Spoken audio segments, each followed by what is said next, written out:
पांढऱ्या सोन्याचा जिल्हा म्हणून ओळखल्या जाणाऱ्या यवतमाळ जिल्ह्यात कापसाची परिस्थिती जर पाहिली तर अत्यंत विदारक अशी परिस्थिती निर्माण झालेली आहे. सीसीआयने 6 दिवसानंतर म्हणजे 27 फेब्रुवारीपासून कापूस खरेदी बंद करण्याची घोषणा केली आहे आणि त्यामुळे जर शेतकऱ्याच्या घरी जर पाहिला तर हा कापूस दिसून येत आहे. फेब्रुवारी महिन्याच्या पहिल्या आठवड्यापासूनच कापसाचे दर गडगडायला लागले आणि शेतकऱ्यांना जो 9,000 पर्यंत प्रति क्विंटल पर्यंत गेलेला दर जो आहे तो आता 7,000 पर्यंत आलेला आहे आणि त्यामुळे शेतकऱ्यांना कुठेतरी सीसीआयची कापूस खरेदी जिल्ह्यामध्ये असलेल्या 12 ते 15 केंद्रावरती विक्री करून निदान हमी भाव मिळेल अशी अपेक्षा असताना आता शेतकऱ्यांसाठी जे केंद्र आहेत ही बंद केल्यामुळे बंद करण्याची घोषणा केल्यामुळे शेतकऱ्यांना आता जर पाहिलं तर खासगी व्यापाऱ्याकडे कमी दरात कापूस विकण्याची वेळ आली. आपल्या सोबत आहेत गळवा येथील शेतकरी. दादा, तुमच्या इथे किती कापूस घरी पडून आहेत, किती उत्पादन झालं होतं आणि आता नेमकी तुम्हाला व्यापाऱ्याकडे माल खरेदी विक्री करावे लागणार आहे, सीसीआयचे केंद्र बंद होत आहेत, काय सांगा? माझ्याजवळ जवळपास 55 ते 60 क्विंटल कापूस मी साठवून ठेवला आहे, जेणेकरून मला 8,500 9,000 पर्यंतची अपेक्षा होती.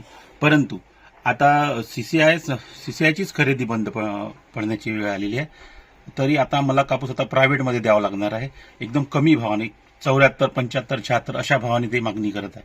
आता मला काही कोणती व्यवस्था उरलेली नाही, त्याच्यामुळे आता मला प्रायव्हेट कापूस विकावा लागेल. काय खर्च लागवडीसाठी आला होता?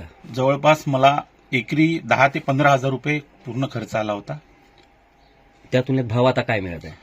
त्या तुलनेत आता भाव एक 7,500 म्हणजे 7,500 7,600 पर्यंतचा भेटू शकते. सीसीआयने केंद्र चालू ठेवण्याची काही मागणी वगैरे? सीसीआयने जर केंद्र चालू जर ठेवले तर आम्हाला फायदा होईल.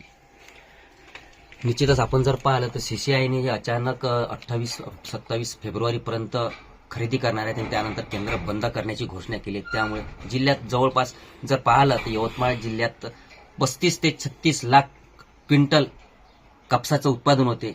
त्या तुलनेत सीसीआयने आतापर्यंत 15 ते 16 लाख क्विंटल खरेदी केली आहे. अर्धा कापूस शेतकऱ्यांच्या घरी पडून आहेत आणि त्यामुळे शेतकऱ्यांची एकमुखानी मागणी आहे की सीसीआयचं केंद्र चालू ठेवण्यात यावं.